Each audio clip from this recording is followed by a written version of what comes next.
Alright, class, today we are going to be solving quadratic equations algebraically. We are going to be able to solve equations by rooting. If we go back to our methods of solving quadratics, we've covered factoring and we've covered quadratic formula. We won't really solve with completing the square in this unit, but we are going to be square rooting both sides of the equations. First, to solve by rooting, you need to isolate the squared term. So, the first thing I'll do is divide both sides by 3. So I have x squared equals 9 divided by 3, which is 3. Now to completely isolate the x, I square root both sides of the equation. Whenever I square root both sides of the equation, I have to consider both the positive and the negative value of my answer. Because, technically, if I were to go back through, I could plug in square root of 3 squared and get 3. I could also plug in the negative square root of 3 squared and get 3. Because a negative times a negative is a positive.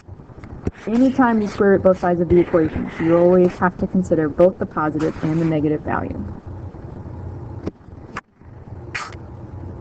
There are several ways to approach this problem. You could multiply x plus 4 times x plus 4, distribute the 2, combine like terms, get the equation set equal to 0, and simplify. Or you could isolate this squared section here by first dividing by 2.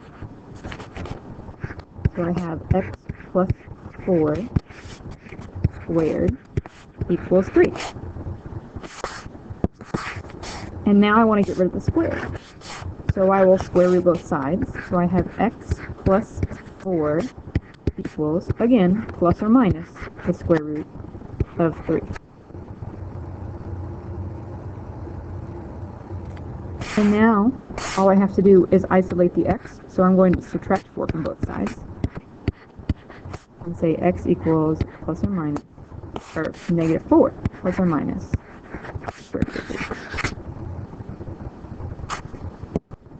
If we would have solved the other way, we would have ended up distributing and we would have had to use the quadratic formula and our fraction would have reduced to this. Either way, it'll get you the correct answer.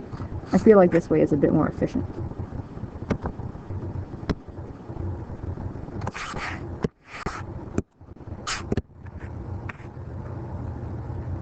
For this situation, we actually have the potential to end up with 4 answers.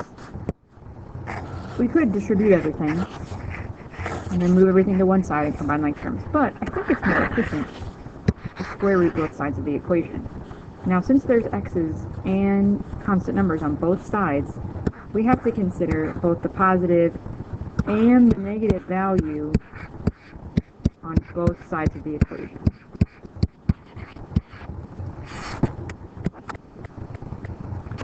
So potentially, what we have here is 4 equations.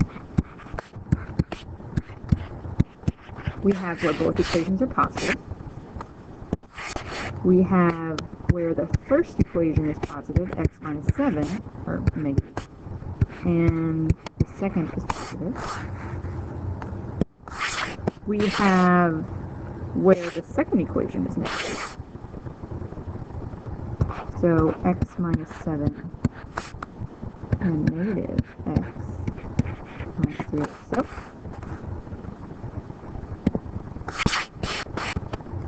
And the final one, we have negative x minus 7 equals negative x minus 3. So we need to go through and figure out the solutions to all these smaller equations, all because of these plus or minuses on both sides.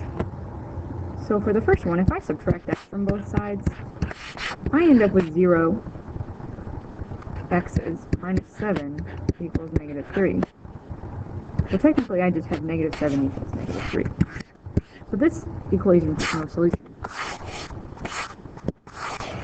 For the second one, I'll distribute the negative sign. So I have negative x plus 7 equals x minus 3. And I'll start combining things together. I'm going to add the 3 to both sides. to get 10, and I'll add the x on both sides as well, and get 2x. So in this situation, I have a solution where x equals 5. For this equation, I'll distribute the negative sign to the second one, and combine like terms. So I'll add the x over here to get 2x, and add the 7 to both sides to get 10x, or 10, for x equals 5 in the second case as well. And in the third case, I have to distribute the negative sign to both terms. And so I'll add x from one side to the other.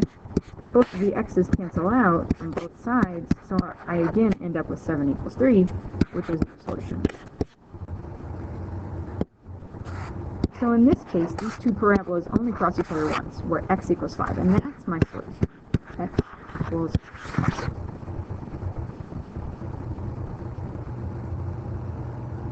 Just depending on what equations you have inside your squares, that will determine how many solutions you actually have. And we'll stop there for today. Please write down any questions that you have, and we'll go over them in class.